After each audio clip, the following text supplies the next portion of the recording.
Good morning. আমাকে কেউ একজন একটা খুব সুন্দর প্রশ্ন করেছেন যে দিদিভাই, আপনাকে মাঝের মধ্যেই দেখি যে শ্রীকৃষ্ণের ফটো পোস্ট করতে বা ওনার ফটো দিয়ে রিল তৈরি করতে। আপনি কি খুব কৃষ্ণ ভক্ত? আমি ভগবানের ভক্ত। কারণ আমার মনে হয় যে কর্ম যদি ভালো করা হয় না, সৃষ্টিকর্তা সাপোর্ট করে। আর শ্রীকৃষ্ণের ফটো পোস্ট করার একটাই কারণ, আমি রেগুলার গীতা পড়ি, আমি রেগুলার গীতা পাঠ করি, পুজো আচ্ছা করি, সমস্ত কিছু যেগুলো সংসারে প্রয়োজন। কারণ দেখুন, পুজো আচ্ছা করা মানে এই নয় যে সারাদিন ভগবান ভগবান করে পড়ে থাকবো, মন অন্যদিকে থাকবে। যেটুকুনি মন মনে হয় সেটুকুনি করি, মানে মন যতক্ষণ চায়, তার বেশি না। কারণ ভগবানের মন্ত্রপাঠ করবো, মন অন্যদিকে থাকবে, তো সেটা ঠিক।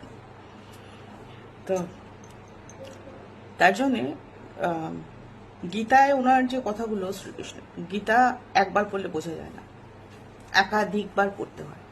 তো গীতায় ওনার যে কথাগুলো আছে, তো সেগুলো বেশ ভালো লাগে আমার।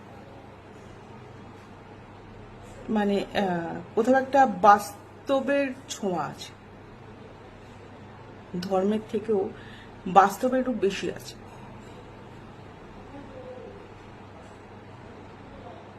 আর না, আমি ধার্মিক অবশ্যই, তবে কি জানেন তো, ওই ধর্ম নিয়ে পড়ে থাকি না।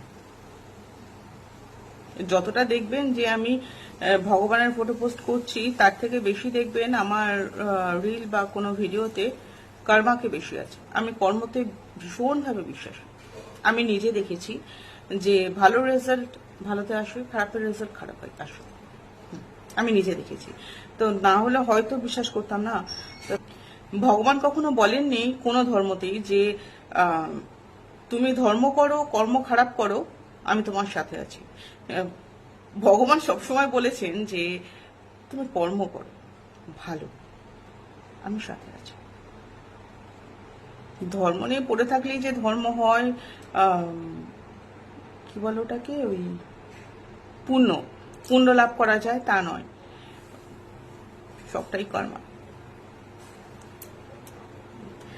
তাই মাঝে সাঝে একটু ওনার ফটো পোস্ট করি, ভালো লাগে, কথা বলি না। আমি নাস্তিক নয়, আমি বললাম যে জীবন ধারণের জন্য যতটা ধর্মের প্রয়োজন ধর্ম করার, কারণ আমি মা, আমার ছেলেকেও শেখাতে হয়। হ্যাঁ, তাকে 99% শিখিয়ে দিয়েছি যে জীবনে চলতে গেলে প্রত্যেকটা দিক বজায় রাখতে হয়। তার জন্যে সমস্ত কিছুই করি। তার মানে এই নয় যে আমি ধর্ম নিয়ে পড়ে থাকি, ঠিক আছে যা হচ্ছে হোক, ধর্ম আমায় খেতে দেবে, ধর্ম আমাকে দেখবে, তা নয় ভাই। কর্ম আমাকে দেখবে, কর্ম আমায় খেতে দেবে। তো সেদিকটাতে আমি বেশি ধ্যান দিই। খুব ভালো লেগেছে আপনার প্রশ্নটা, খুব ভালো লেগেছে। তাই ভালো থাকবেন, সুস্থ থাকবেন, আবার আসবো। ধন্যবাদ।